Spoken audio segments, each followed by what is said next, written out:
Hello and welcome to Talmud Vibes, where we try to talk about Judaism, Torah and Talmud in a more casual approach, yet maintaining the ultimate respect for Israel's most precious tradition. My name is Yair Alon and I am an Israeli rabbi living in Brazil.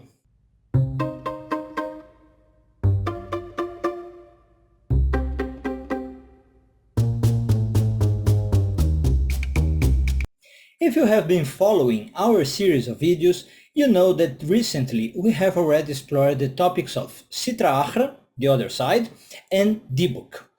In both videos, we mentioned the journey of the soul in the afterlife and the works of a Kabbalist called Itzhak Luria. To complement these videos, today we are dealing with a related topic, the afterlife. So if you haven't watched our previous Talmud Vibes, make sure to go and check them, but after you watch this video, okay? So let's have a look at what Jewish tradition has to say about death and what happens after death, shall we? Well, for starters, you should know that you will find very little in the Torah itself mentioning the afterlife. The first possible mention to an afterlife is in Genesis 25:8, where Abraham dies and the text says he's gathered with his kin. The same expression is used to refer to Jacob's death and in Deuteronomy when Moses and Aaron pass away. As you may see, this expression, together with his kin or with their kin, at face value might mean only that the person is going to be buried together with their ancestors, meaning at the same burial place. So why was it interpreted sometimes to refer to the afterlife? Because in passages like Exodus 31:14, in which the law discussing profanation of Shabbat is mentioned, the text says that an offender shall be put to death and cut off from his kin. So here the meaning doesn't seem to be any more related to the burial place. Yes, this reading is still valid, and although there is also this possibility that the text is talking about having a separate burial place, it might also be discussing that the destination of the soul in the afterlife. Another possible mention to the afterlife is the word Sheol, used to describe a kind of underworld for the dead. There is a lot of debate around this word and what it really means.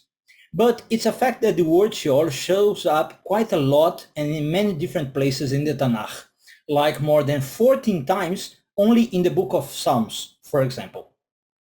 So basically, due to the lack of references and difficult in understanding some of these few references, it is not that possible to know from the Torah alone what kind of belief early Judaism had in the afterlife.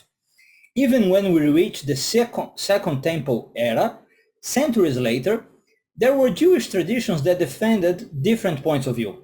For example, the Sadducees and the Pharisees.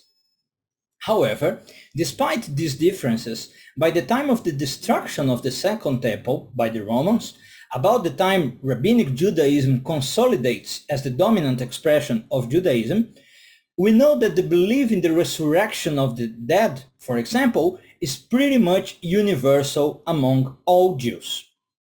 So when we talk Judaism today, I think we can pretty much say that all Jews believe in the afterlife nowadays. But as usual in Judaism, there are a lot of different perspectives on the details. Surprise, surprise, right? And this is quite revealing per se.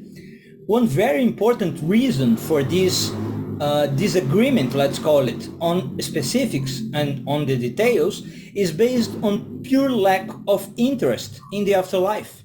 I mean, in Judaism, there is an absolute focus on this present physical day-to-day life.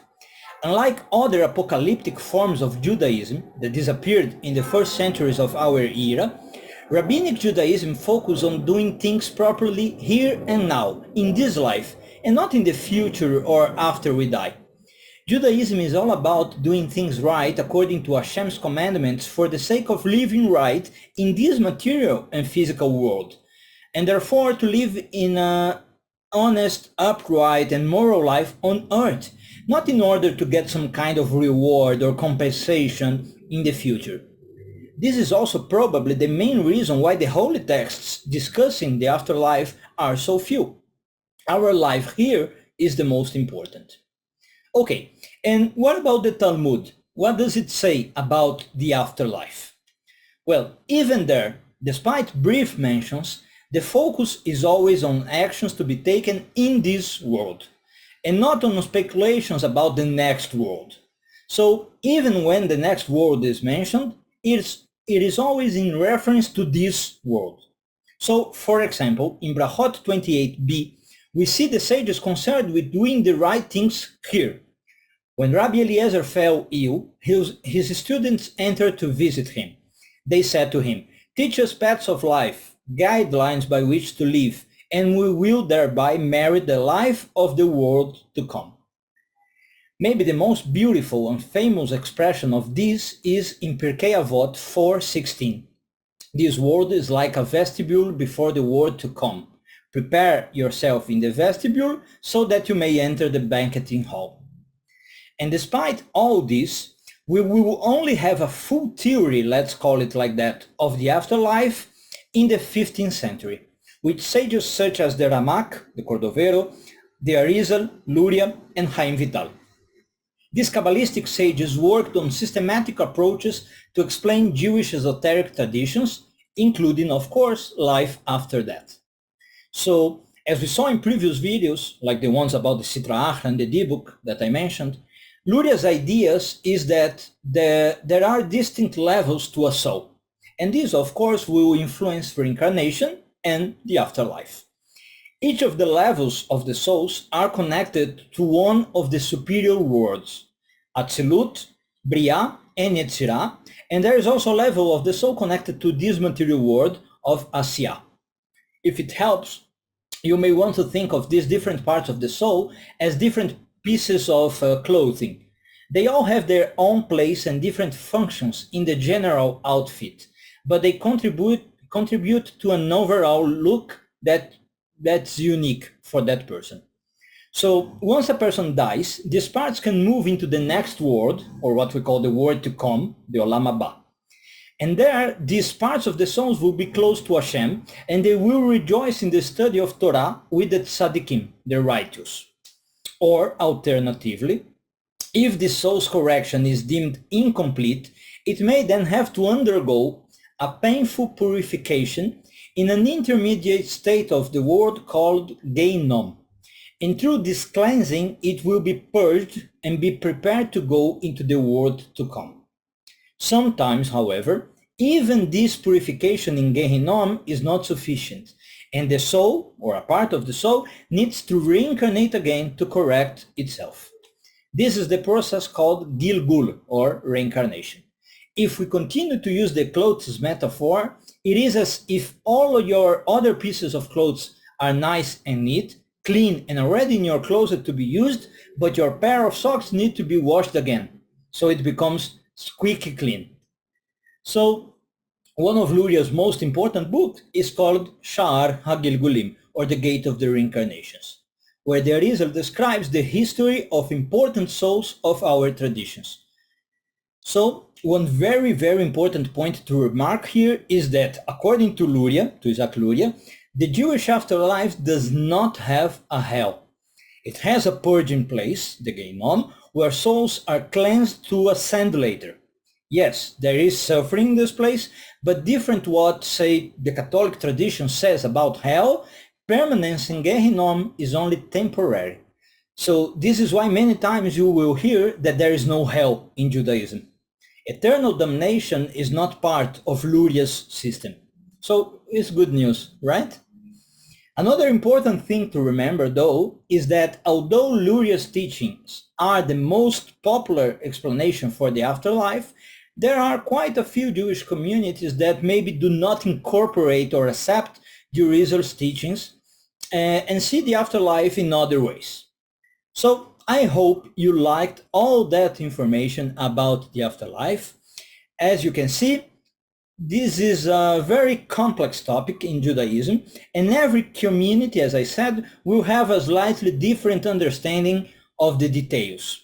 They all agree, however, that the afterlife only makes sense in terms of ethics and living a good life in this life. It is not a Jewish idea to do something in this world because we will earn points in the future. We do things like the mitzvot because it's part of who we are and part of our bond with the Creator. And we are not focused on the afterlife, okay? So the mitzvot should not be regarded as a reward system. There is a famous teaching that says that the reward for a mitzvah is the mitzvah itself.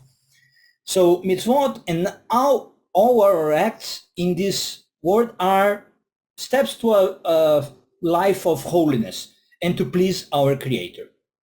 Okay, before we finish the video, one question I always ask you. What's your opinion on the Talmud Vibes series so far?